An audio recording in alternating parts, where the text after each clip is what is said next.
So present ఉన్న సిట్యుయేషన్‌లో job చేయడం బెస్ట్ అంటారా? లేకపోతే బిజినెస్ పెట్టుకోవడం బెస్ట్ అంటారా? మేడం బిజినెస్ చేస్తే బాగుంటుంది అనిపిస్తుంది. ఎందుకంటే ఇప్పుడు ఇంట్లో ఫ్యామిలీస్ని చూసుకొని, పిల్లల్ని చూసుకొని, ఇంట్లో పనులన్నీ చేసుకొని, మళ్ళీ ఇక్కడికి వచ్చి ఇంత టైం వరకు ఉండి వర్క్ చేసి మార్నింగ్ వచ్చి ఈవినింగ్ వరకు ఉండి మళ్ళీ బస్సులలో ప్రయాణం చేసి ఇంటికి చేరుకునేసరికి చాలా టైర్డ్ అయిపోతున్నాం మేడం. ఇంకోటి ఏంటంటే పిల్లలు ఆ, వాళ్ళ చదువులు వాళ్ళ మంచి చెడ్డలు చూసుకోలేకపోతున్నాం. మార్నింగ్ ఈవినింగ్ టైంలో పోవాలి, వంటలు చేసుకోవాలి, ఇంట్లో పనులు చేసుకోవాలా, అంతే రోజు గడిచిపోతుంది. తినడం పడుకోవడం, మళ్ళీ మార్నింగ్ సేమ్ ఇది 3 o'clock లేవడం, వంటలు చేసుకోవడం, పిల్లలకి బాక్సులు, ఇంట్లో పనులు, మళ్ళీ వచ్చి డ్యూటీకి జాయిన్ అవ్వడం. చాలా ఇబ్బంది అవుతుంది ఈ లైఫ్ అసలు. ఇట్లా అదే బిజినెస్ అయితే మన ఓన్ పర్పస్ ఉంటుంది. మన మన ఇష్టం ఉన్న టైంలో మనం వెళ్ళొచ్చు. ఒక షాప్ పెట్టుకున్నా, ఒక క్లాత్ స్టోర్స్ పెట్టుకున్నా వెళ్ళి మనకు అయినంత వరకు బిజినెస్ అవుతుంది.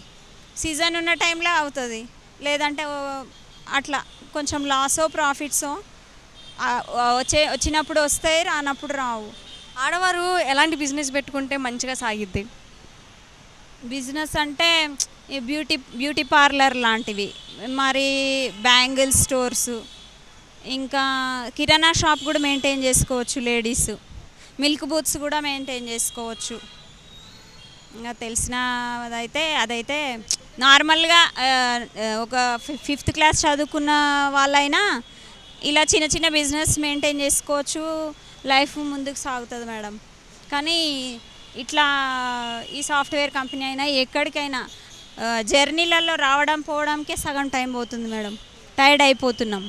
ఇంటికి పోయి మళ్ళీ పిల్లల్ని పలకరించి వాళ్ళ చదువుల గురించి తెలుసుకోవాలంటే తెలుసుకోలేకపోతున్నాం. కానీ ఈ జీవితం చాలా ఇబ్బందిగా ఉంది madam, on the whole. So మరి మీకు ఆలోచన ఉందా ఏమన్నా, బిజినెస్ పెట్టుకునే ఆలోచన ఏమన్నా ఉందా ఫ్యూచర్లో? లేదు మేడం, ఇంకా చిన్న చిన్నగా ఇంకా ఇట్లే పిల్లల జాబులు వస్తాయి, తర్వాత ఇంట్లోనే ఉండిపోవాలని ఎంత ఎంత అని చేస్తాం. పిల్లలని మరి చదివించి వాళ్ళు ఒక లైఫ్ సెటిల్ అయ్యి మంచి జాబులకి వెళ్ళిపోతే వాళ్ళ సేవలోనే ఉండిపోదామని. ఇంకా బిజినెస్ అంటే ఇంకా చేసుకోలేం మేడం. వాళ్ళ మీద హోప్స్, వాళ్ళు మంచిగా అయ్యేదాకా మేము కష్టపడడం.